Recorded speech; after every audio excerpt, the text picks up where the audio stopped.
Okay, ladies and gentlemen, welcome back to Terraria. When we last played, things looked a little bit different, and I was mining up some sand. I basically just took a little bit of time, did some things on my own, but, now we're gonna get back to the meat of things. I'm gonna get back into the game. I actually don't know why I'm destroying this house. I can probably keep it around and just use it for something else. Yeah. So, let's see here.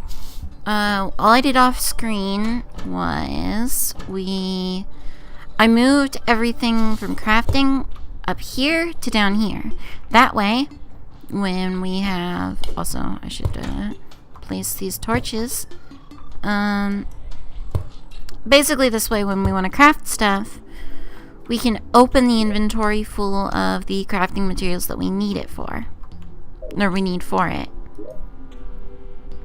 This isn't foolproof, and obviously we're still gonna run into some stuff. But this way, like, I'm next to the sawmill and I can reach and I can make like a bar stool with the wood that's in here. No, the wood's in my inventory. Nevertheless, okay. But yeah. It's pretty cool that I've been able to do that. So, as well as that, we added on to the house a little bit, because last time when we went dungeoneering, we found the goblin tinker, and we found the mechanic. Now the big one here is that the goblin mechanic, or the goblin tinker, you buy this and the rocket boots. Rocket boots are a pretty big deal, but so is the tinker's workshop. If you somehow haven't gotten a grappling hook by the time the goblin invasion starts, that's another way to get one. And here we can destroy this table, and we're going to put in its place the tinker's workshop. This is a unique crafting table here that allows you to make a few things. I didn't know a boulder was one of them. But more importantly, one that is, if we put this directly on inventory, is combined boots. Spectre boots are one of these. So now, with our new Spectre boots, check that out. Watch this.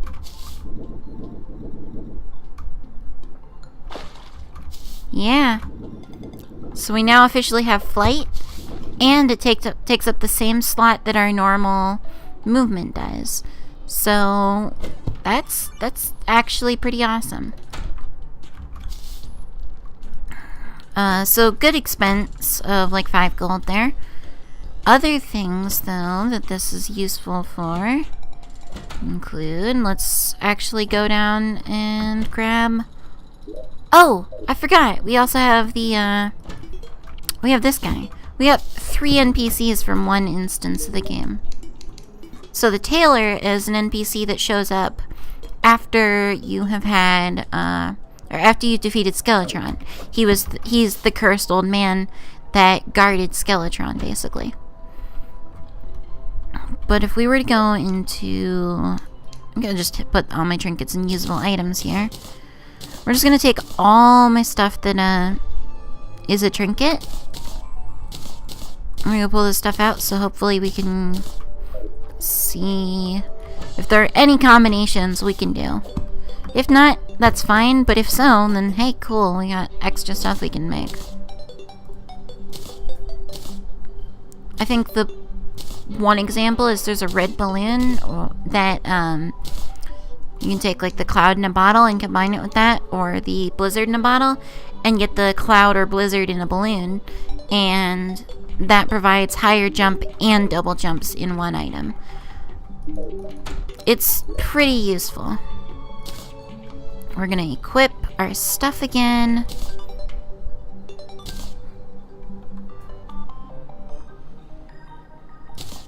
Probably one of these again.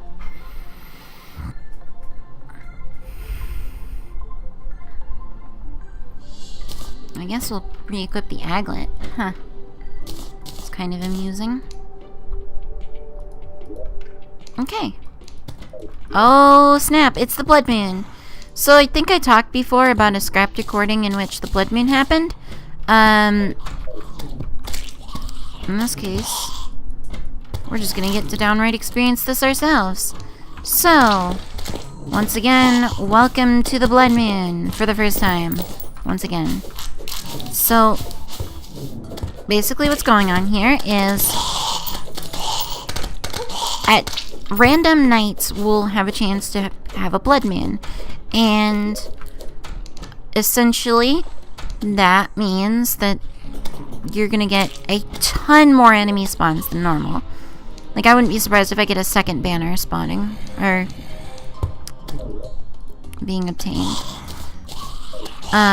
So yeah, you get a ton of enemy spawn.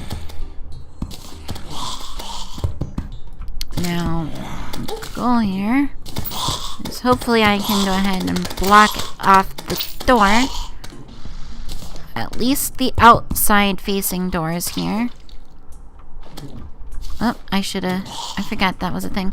Now, one thing you'll notice actually is this is one of the few times when we'll experience all of our NPCs using their abilities and their fighting skills. So, a big example of that is the Dryad. Whenever there are enemies nearby, she's just gonna sit and cast a buff. And that... Oh, let's actually let her get one close enough. That is the Dryad's Blessing. I believe it gives plus to armor. So we're at 23 armor right now. Let's see what happens. Yep. I gave 7 armor. It might be a plus to a percentage, but either way, that's pretty nice. Now, I put ropes in front of the doors, and that may seem a little illogical, but basically the zombies during the blood moon are able to open doors, but they're not able to actually... Shoot, what's the word?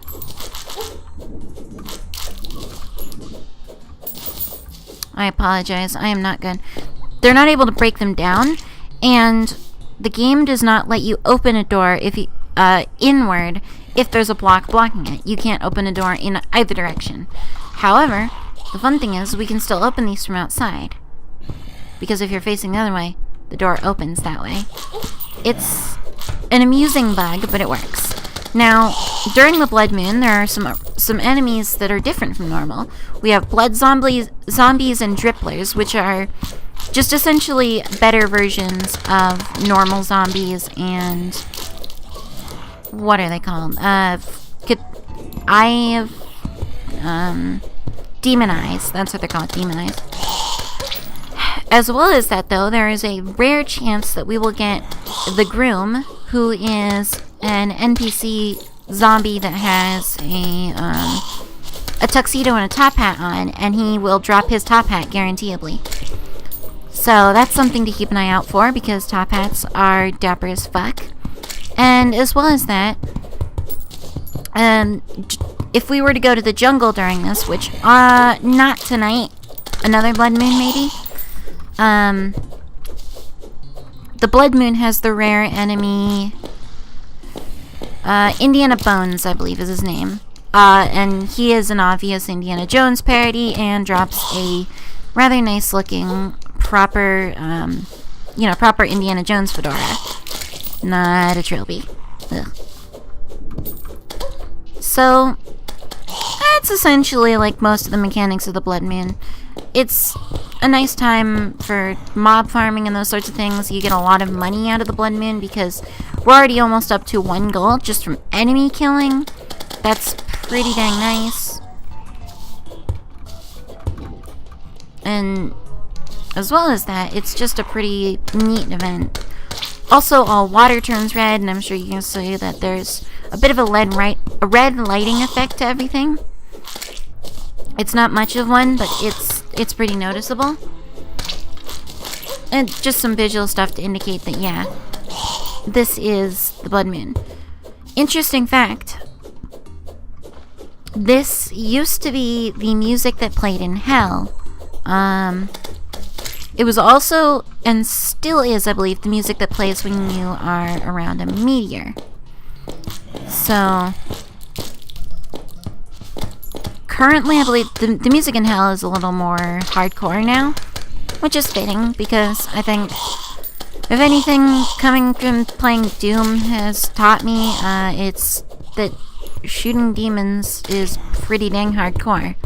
And while you don't shoot demons in quite the same way in this game, with quite as much direct high-impact violence, it's still kind of important to feel badass for doing that shit. The music in this game, though, overall is one of my favorite things about it. Obviously, the gameplay is something that, I will rant and rave about, but the music is definitely not to be forgotten. I think there are a lot of good ambient tracks that just make day and night very recognizable, and as well as that, boss fight music is very, very amped up. And I think that the sound design and the way that the sound changes depending on what biome you're in and certain environmental conditions really, really helps pull the game together and give it a good feeling of just completion. Like, the idea that, or you get an idea of what is going on at any particular time based on the music, and it's very quickly noticeable. Oh.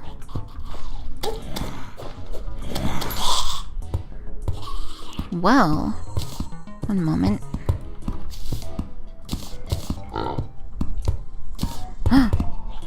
Oh man. Dude, what? Okay, so I didn't know about that. We have 2 now of the item money trough. So we can just summon a magic flying piggy bank. That's actually useful as hell. This means I need to no longer keep carrying around a piggy bank in my inventory. Instead, I carry a money trough with me, and I can use that whenever to summon and store my items. Incredibly useful when I also go and quick stack things away. That's actually super cool. I didn't expect that at all. I'm learn something new with this game all the time.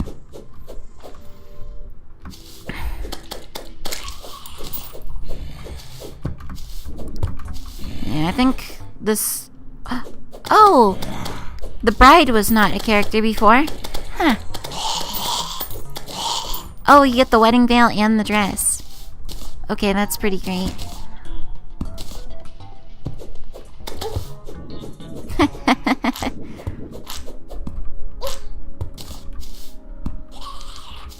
Oh.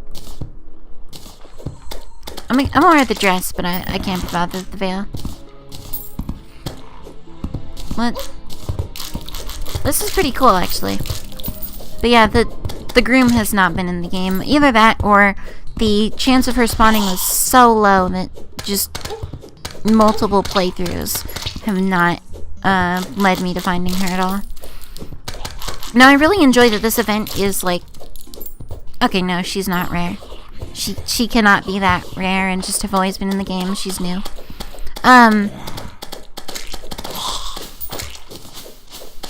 At least I have one for a mannequin now. Or a womannequin. Yes, those are separate crafting recipes in the game. I appreciate that the blood moon... It's not a nightly thing, but it still shows up often enough that it's kind of a, like, nice thing to have happen. I just generally enjoy this event a lot. It's probably one of my favorites.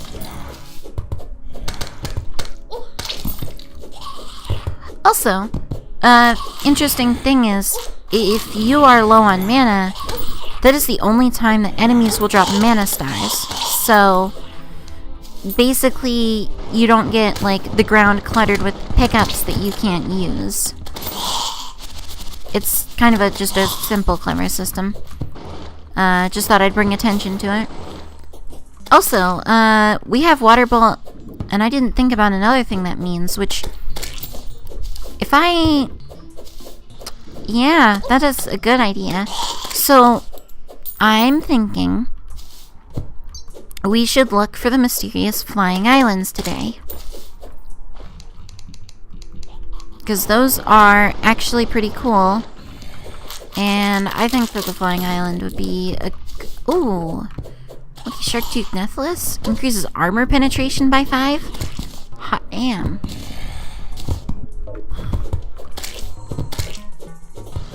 Excuse my burping and whatnot.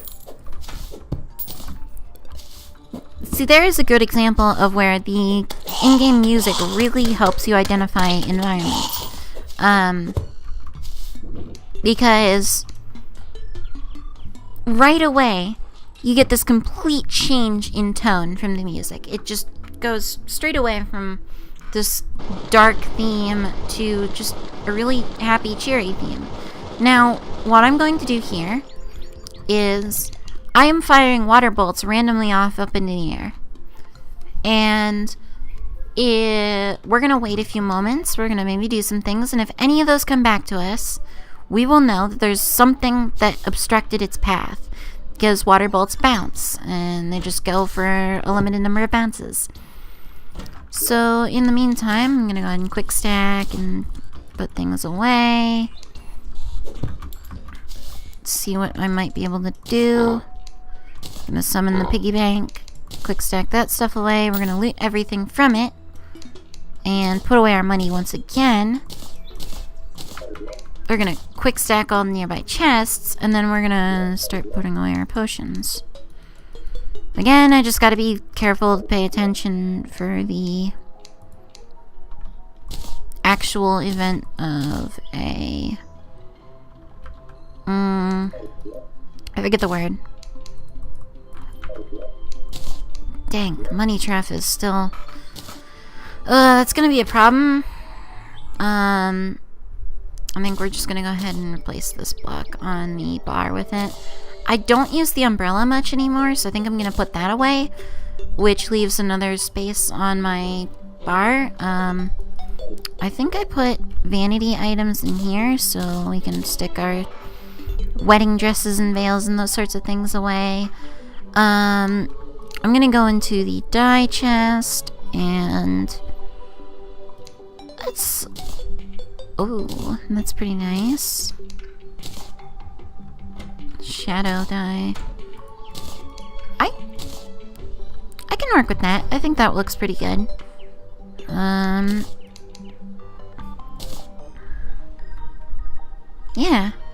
Yeah, okay. That's pretty cool. Pretty nice looking. And then I think the ninja pants don't actually matter for us. We should probably have an armor chest, but this one will do. It's not used for anything. I apologize for the loudness of my keyboard. Now the bewitching table, we're just gonna go ahead and put this somewhere in the house because it is entirely just an item. You toss one down. We're just gonna put one for now right here. Now we can summon more than one minion, which is pretty nice. I was gonna say I didn't think that counted for the money trap. The piggy bank, I'm gonna hold on to my piggy bank for now, but it's probably a good idea to, like, I don't know. The money trough is actually gonna make the piggy bank a useless item to me now. That's actually amazing. We're gonna put these tables away for now. Usable items. Put this trinket in here. We got some zombie arms, which they're mildly useful early game weapons. I think they drop a little too rarely for early game, honestly.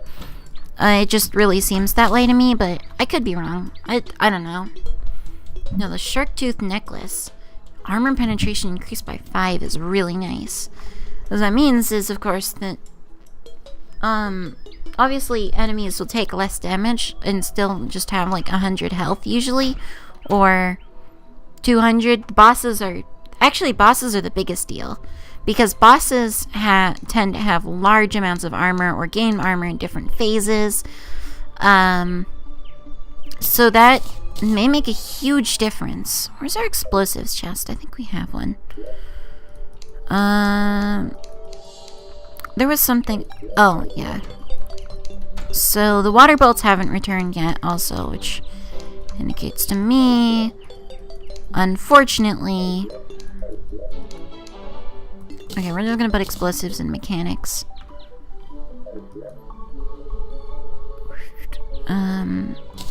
Put that in mining materials. We're gonna carry that, or we're gonna put the zombie banner in decoration for now, but I think banners will get their own chest. Specifically, mob banners and regular cosmetic banners will get 2 different chests, because mob banners can actually be useful. We're gonna put the angel statue away, and other than that,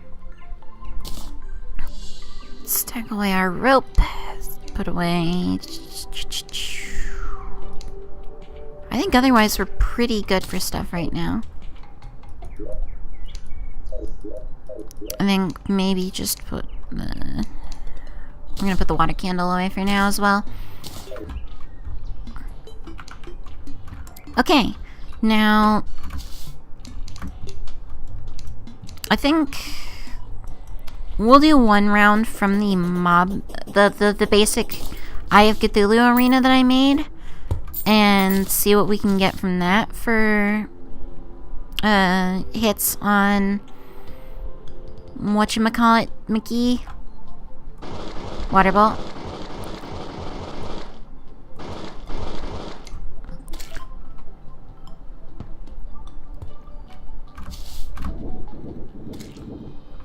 There's one right up there. Wow. Like, okay. I mean, yeah.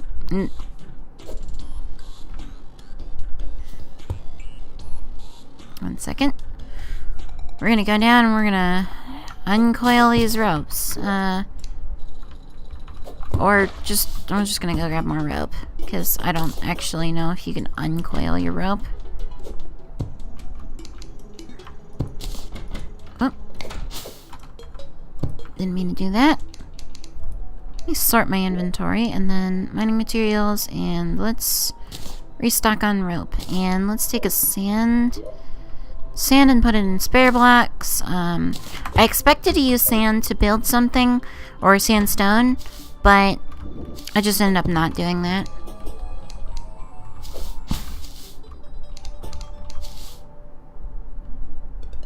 So, okay.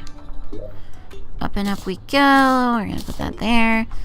So again, fire it off in that direction. And something hit pretty damn quick.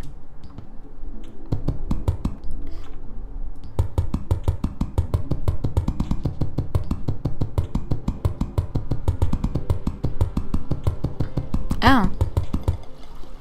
Okay.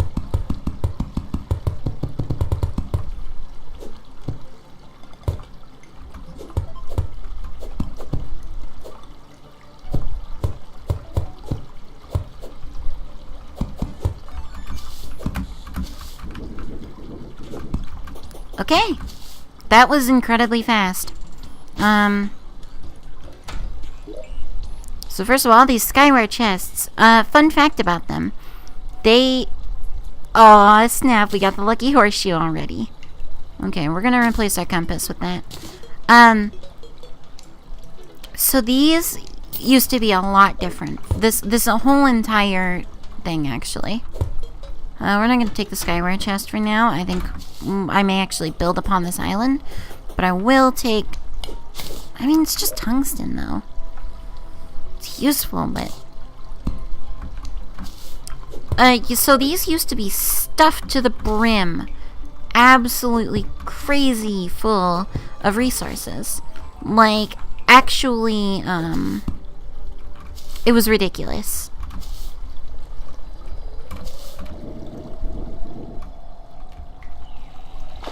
But, they're a lot different now. And one of the other things is that the keys in the dungeon that you know so fondly that you used to unlock the golden chests within the dungeon, you needed them to unlock Sky Island chests as well. You could get those keys outside of the dungeon, so technically there was not a direct requirement to have visited the dungeon in order to get the stuff, but it was still kind of a big deal.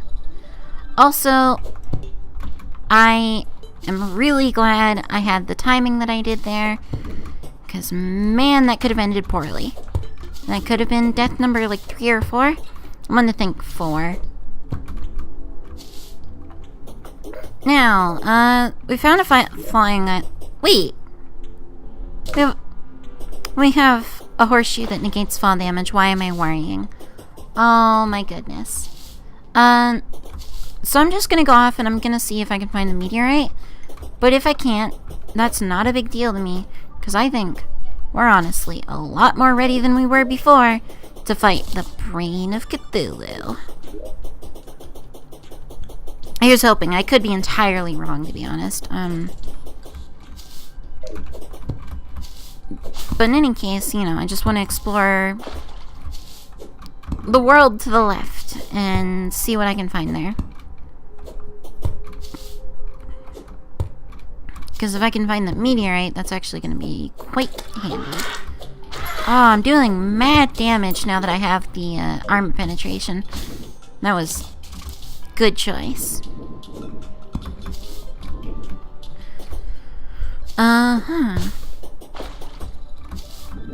It's a shame that the blizzard in a bottle does not allow for recoloring of it. Okay. Ow, ow, ow. So, the obsidian skull prevents us from lighting on fire when we stand on this stuff, which is kind of a big deal because we need to mine it. But it's good to know, and it's right there. Also, we're coming up in the end of the episode, so just my usual kind of ramble and rant to you guys. Thank you for watching. This has been, you know, Alice with GDC Extra Life. I'm also known as Fidget, or, you know, like GDC Extra Fidget on Twitter. You can find me there, and I often announce streams for Girl Squad, which is my live stream show that I do with Dani or Das Pygmy on Twitch. We do them pretty frequently. We try to do every Thursday, but every once in a while there's something that gets in the way. Last week we played Chex Quest, and we also played XCOM Enforcer. Just kind of went for the double terrible game whammy, and that time it was actually myself and Mark, or Shinji025 or something. I don't remember his Twitter handle, but he's at Shinji Giving. Shinji spelled with a G instead of a J, because Mark is strange. Nevertheless, if you or you can just check out at GDC Extra Life on Twitter for all the announcements that we remember to retweet and everything. I think that's a strange plan, isn't it? Otherwise, just, you know, check out our live streams on twitch.tv/GDC Extra Life. We have one Monday, Tuesday, Thursday, and Friday. And as well as that, keep watching the YouTube channel. I'm going to try to put out these videos every day, or at least every weekday. I've tried to aim for every day. It didn't work out so well. It's kind of difficult to record this much while also working 8 hours a day. But yeah. Otherwise, oh, this is all for charity. This is for Extra Life, which is a charity organization that donates to the Children's Miracle Network, and which in turn donates to children's hospitals across the United States and Canada, and children in need that just, you know, aren't doing so hot and need help in the form of money, or just, you know, like they can't pay for their surgery and those sorts of things. If you'd like to make a donation, you can check out all the links in the description. All that stuff is super awesome, and yeah, we heavily appreciate all the help you can give. Feel free to leave a comment saying whether it was from our YouTube stuff or live streams as to why you donated. And as always, absolutely feel free to leave criticism in the comments. I am learning every day new things, and just I want to get better at YouTube. Whoa. Oh man, I forgot about that. And alright, as I attempt not to die to spiders, thank you for watching. I'll see you next time. And we'll be fighting the brain of Cthulhu. I did bring bombs, good. Bye-bye.